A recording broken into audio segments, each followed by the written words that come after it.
ଷଠି ଓଷା ଆମ ଓଡ଼ିଆ ଘରର ଏକ ପାରମ୍ପରିକ ପର୍ବ। ଭାଦ୍ରବ ମାସ ଶୁକ୍ଳପକ୍ଷ ଷଷ୍ଠୀ ତିଥିରେ ଷଠି ଓଷା ପାଳନ କରାଯାଏ।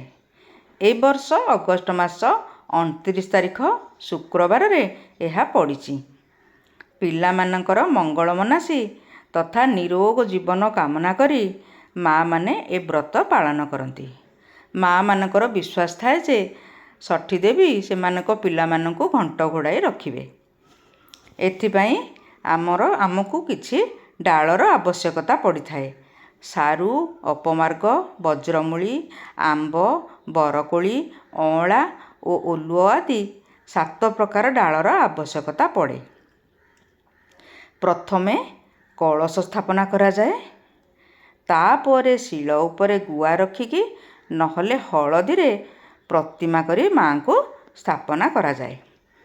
ତାପରେ ଧଳା ସୂତାରେ 7 ପରସ୍ତ କରି ଆଉ ପ୍ରତି ସୂତାରେ 7ଟି କରି ଗଣ୍ଠି ପକାଇ ବ୍ରତ ଆମର ପ୍ରସ୍ତୁତ କରାଯାଏ।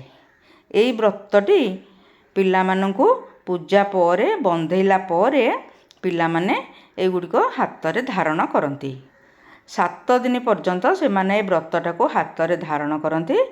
ତାପରେ ଏହାକୁ ପାଣିରେ ବିସର୍ଜନ କରାଯାଏ।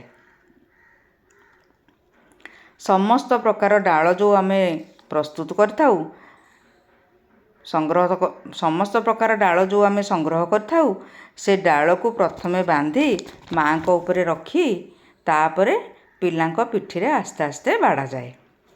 ଏହାକୁ ଷଷ୍ଠୀ ବାଡ଼ିଆ କୁହାଯାଏ।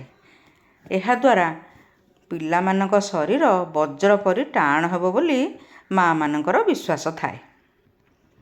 ଏ ପୂଜାରେ କିଏ ଚକୁଳି ପିଠା, ବିରି ଚକୁଳି ପୂଜା କରନ୍ତି। ଆଉ କିଏ ଶଙ୍ଖୁଡ଼ି ଭୋଗ ମଧ୍ୟ କରନ୍ତି। ଆହୁରି ମଧ୍ୟ ଷଷ୍ଠୀ ଦେବୀ ଆମିଷ ପୂଜା ମଧ୍ୟ ହୁଏ। ଷଷ୍ଠୀ ଦେବୀଙ୍କ ପାଖରେ ଆମିଷ ପୂଜା ମଧ୍ୟ କରାଯାଏ। ଶଙ୍ଖୁଡ଼ି ଭୋଗରେ ଅନ୍ନ, ଡାଲି, ତରକାରୀ, ଖଟା, କ୍ଷୀରି, ମାଛ, ଭଜା ଆଦି ସବୁ ପ୍ରକାର ଭୋଗ ଲଗାଯାଏ।